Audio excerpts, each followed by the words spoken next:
अस्सलाम वालेकुम पाकिस्तान, क्या हाल है? खैरियत से हैं? हम आपके साथ एक बार फिर से शामिल हैं मार्केट्स की रिपोर्ट के साथ और उसके साथ साथ यूएस डॉलर, बिटकॉइन, गोल्ड और ऑयल के रिव्यूज़ के साथ मार्केट्स पे बात करते हैं। लेकिन एक चीज़ मैं कहना चाहूँगा जो मैंने पहले भी कही थी और बदकिस्मती से वो चीज़ अब खुल के सामने आ रही है।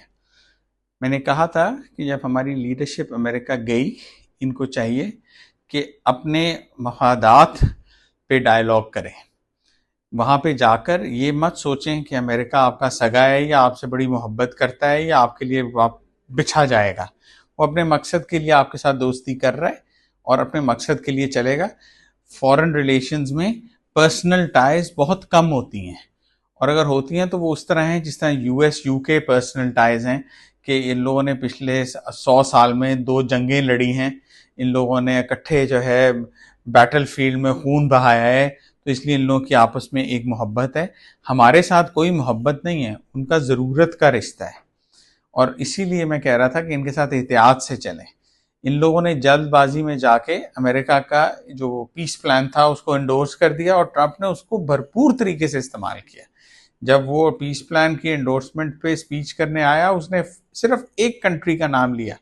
इतनी मुस्लिम कंट्रीज में से, इतनी बड़ी बड़ी मुस्लिम कंट्रीज में, सऊदी अरेबिया, टर्की, मलेशिया, किसी ने एंडोर्स नहीं किया। हमने सबसे पहले जाके भाग के एंडोर्स कर दिया और उसने अपनी स्पीच में कहा कि जी पाकिस्तानी प्राइम मिनिस्टर और फील्ड मार्शल ने मुझे इसके बारे में पूरी सपोर्ट दी है और वो शुरू से इसके साथ थे।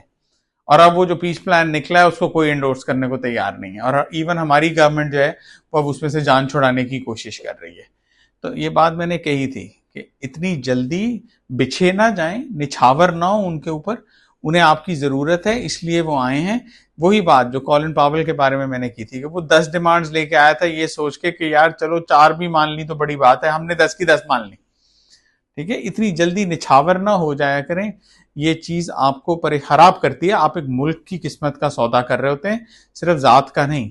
ये चीज बार बार हमारी लीडरशिप को समझाई जाती है, पता नहीं लोगों को समझ क्यों नहीं आती। बहरहाल बदकिस्मती है हमारी, हम एक मौका जाया कर रहे हैं, कर चुके हैं, अब और ना करें। प्लीज इसका ख्याल रखें। आप एक किस्मत, एक मुल्क की किस्मत और उस मुल्क के 22 करोड़ अवाम की किस्मत के जिम्मेदार हैं और उसके लिए जवाबदेह हैं। और बाकी सबको छोड़ें भाई, अपना फ्यूचर देखें। आप अगर इस तरह की डील्स करेंगे तो इस मुल्क में आपको गालियां ही पड़ेंगी, कोई आपकी तारीफ तो नहीं करेगा। तो इसलिए खुदा का वास्ता है, अपना भी ख्याल रखें, मुल्क का भी ख्याल रखें और सही फैसले करें। गलत फैसले कर करके हम आज इस मकाम तक आ गए हैं। चलें मार्केट्स पे बात करते हैं। मार्केट्स बड़ी खुश हैं, बड़ा सेलिब्रेट कर रही हैं। मार्केट को लग रहा है कि बस अब तो रेट कट अक्टूबर के एंड पे आया और मेरे ख्याल में होगा। एआई ड्रिवन रैली जो है वो ऊपर से ऊपर से ऊपर जा रही है।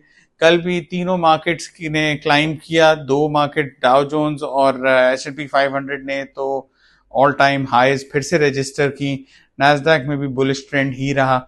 मार्केट्स तो फुल्ली तौर पे बिल्कुल शटडाउन को भूल गई हैं। मार्केट्स को कोई फर्क नहीं पड़ रहा और वो क्लाइम कर रही हैं। लेकिन मेरे ख्याल में मार्केट्स अब और फर्दर क्लाइम नहीं करेंगी। मार्केट जो है रादर, अगर ये शटडाउन ज्यादा देर रहा और डेटा पॉइंट्स ना आए, जिस तरह अभी हमारे पास ब्यूरो ऑफ लेबर स्टैटिस्टिक्स की रिपोर्ट नहीं आई, आगे सीपीआई रिपोर्ट आनी है, अगर वो भी ना आई तो मार्केट फिर थोड़ी सी नर्वस होना शुरू हो जाएंगी। ऑलरेडी कहा जा रहा है कि जो मार्केट वैल्यूएशंस हैं वो बहुत ज्यादा एक्सीड की हुई हैं, इतनी नहीं है एक्चुअली, मार्केट बहुत ज्यादा क्लाइम कर गई हैं। सो मार्केट्स जो हैं वो अब डिक्लाइन की तरफ जाएंगी। मैं ऐसा थोड़ा सा maybe bullish momentum next week Monday Tuesday को हो, उसके बाद लॉन्ग शटडाउन के जो फियर्स हैं वो सेट इन करेंगे और मार्केट्स ड्रॉप करेंगे। इसलिए प्लीज ये बात माइंड में रखें कि अगर if you going long in the markets करें, लेकिन ज्यादा उस पर इन्वेस्ट ना करें, बिकॉज मार्केट्स ने अगले 2-3 दिन में, अगले हफ्ते के मिडिल तक मार्केट्स ने ड्रॉप कर जाना है। ये चीजें इनमें रखें। उसके साथ बिटकॉइन भी क्लाइम कर रहा है और उसके साथ गोल्ड भी क्लाइम कर रहा है और ये दोनों नीचे गिरेंगे जब मार्केट नीचे गिरेगी, इसलिए ये बात याद रखिएगा। ऑयल प्राइसेस नीचे आई हुई हैं बिकॉज ऑयल प्रोडक्शन कोटा बढ़ाया है ओपेक ने, तो उसकी वजह से ऑयल प्राइसेस कम हुई हुई हैं और कम हो रही हैं, होती रहेंगी मेरा ख्याल है, अनलेस कि कोई जियोपॉलिटिकल टेंशन हुई। अगला हफ्ता मेरा ख्याल है ऑयल प्राइसेस लो ही रहेंगी। US dollar again it's taking a beating simply because shutdown की वजह से यूएस डॉलर की वैल्यू कम हुई हुई है। वो कम ही रहेगी जब तक शटडाउन खत्म नहीं होता।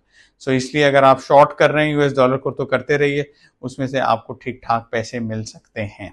ये रिपोर्ट है पिछले हफ्ते की मार्केट्स की। नेक्स्ट वीक की फोरकास्ट मैंने आपको दे दी कि नेक्स्ट वीक मार्केट्स थोड़ा सा क्लाइम करेंगी, लेकिन उसके बाद टर्न अराउंड करेंगी, ड्रॉप करेंगी। Be ready for that. उस वक्त आपको ये जो मार्केट्स को शॉर्ट करना हो तो उसके लिए तैयार रहिएगा। बेशक अभी थोड़ा सा कर दें कि बिकॉज मार्केट्स इससे ऊपर अब नहीं जाएंगी, या अगर गई भी तो फिर इससे नीचे ही आएंगी, ज़्यादा शॉर्ट करने में अब कोई हर्ज नहीं है। इसी तरह बिटकॉइन और गोल्ड का भी यही ट्रेंड होगा जो मार्केट्स का है। यूएस डॉलर को वैसे ही मैंने कहा आप शॉर्ट कर लें, ऑयल को आप शॉर्ट कर लें, दैट्स फाइन। सो ये ट्रेंड है, नेक्स्ट वीक ये ट्रेंड चलेगा। हम फर्दर रिपोर्ट्स के साथ आपके साथ नेक्स्ट वीक शामिल होंगे। अपना वीकेंड एंजॉय करें, अपना ख्याल रखें। खुदा हाफिज और पाकिस्तान जिंदाबाद।